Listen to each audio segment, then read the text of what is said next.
Hello दोस्तों, नमस्कार। मैं प्रतिभा पांडे स्वागत करती हूँ आपके अपने यूट्यूब चैनल स्टोरी जोन प्रतिभा में।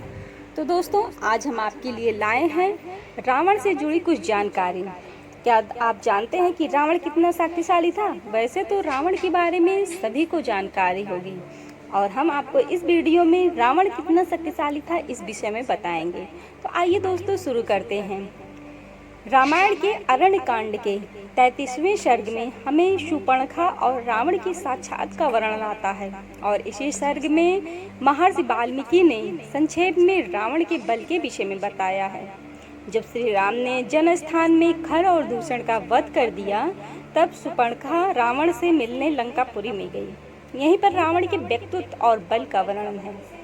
शूर्पणखा ने देखा कि रावण अपने विमान पर बैठा है और उसके चारों ओर उसके मंत्री बैठे हैं। उस समय वह मरुदंगों से घिरे हुए इंद्र के समान लग रहा था।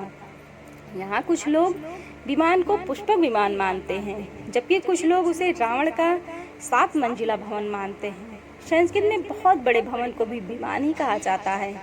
रावण जिस स्वर्ण सिंहासन पर बैठा था वो अद्वितीय था और सूर्य की भांति जगमगा रहा था। उस पर बैठा हुआ वे महाकाल की भांति लग रहा था। देवता, गंधर्व, भूत और महात्मा ऋषि भी रावण को जीतने में असमर्थ थे। युद्ध भूमि में वे साक्षात यमराज की भांति जान पड़ता था। देवताओं के साथ युद्ध में उसके शरीर में देवराज इंद्र ने ब्रज और आशनी का प्रहार किया था, जिसके चिन्ह अभी भी आपके उसके शरीर पर थे। उसी युद्ध में ऐरावत ने भी उसके वक्ष पर अपने दांत गड़ाए थे, जिसके निशान अब भी उसके वक्ष स्थल पे थे। उसकी 20 भुजाएं और 10 मस्तक से उसके छत्र, चंवर, आभूषण इत्यादि देखने योग्य थे। उसने अपने शरीर में एक वैदूर्ण मणि यानी नीलम पहन रखी थी और उसके शरीर का रंग भी वैसा ही था। उसके तपाए हुए सोने के आभूषण पहन रखे थे। उसका वक्ष स्थल विशाल, भुजाएं सुंदर, दांत सफेद, मुंह बहुत बड़ा और शरीर पर्वत के समान विशाल था। देवताओं के साथ युद्ध करते समय उसके शरीर पर सैकड़ों बार भगवान विष्णु के सुदर्शन चक्र का प्रहार हुआ था और भी कई युद्धों में उसके शरीर पर अनेक अस्त्र शस्त्रों की मार पड़ी थी, जिसके चिन्ह अभी भी उसके शरीर पर दिखाई देते थे।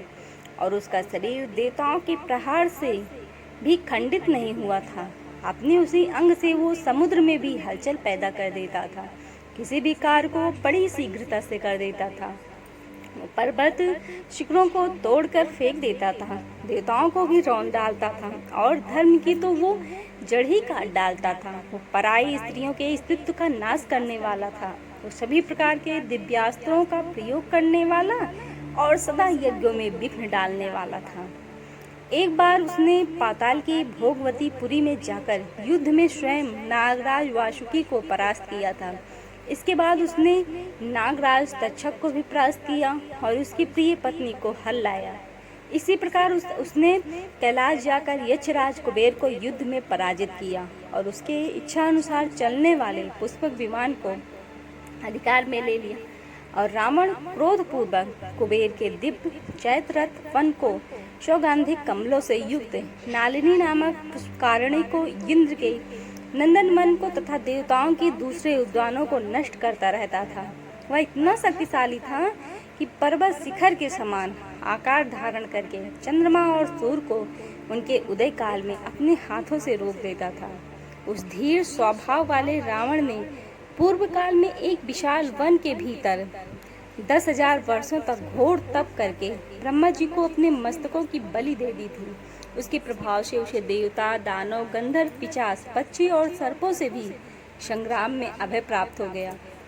मनुष्य के अतिरिक्त और किसी के हाथ से उसे मृत्यु का भय नहीं था। यहाँ पर ध्यान देने वाली बात है कि आमतौर पर लोग समझते हैं कि रावण ने वर्तमान में मनुष्यों के साथ साथ वानरों को भी छोड़ दिया था, किंतु ऐसा नहीं है दोस्तों। रामायण के अनुसार अपने बल की घमंड में रावण ने केवल मनुष्यों का नाम नहीं लिया था। वो महाबली राक्षस यज्ञों में वेद मंत्रों द्वारा निकले गए तथा वैदिक मंत्रों से पवित्र हुए सोमरस को वहां पहुंचकर नष्ट कर देता था। जो यज्ञ समाप्त के निकट होते थे, रावण उसका विध्वंस कर देता था। वो ब्राह्मणों की हत्या और अन्य क्रूर कर्म किया करता था। वो बहुत रूखे और निर्दयी स्वभाव का था और सदैव अपनी प्रजा के अहित में लगा रहता था।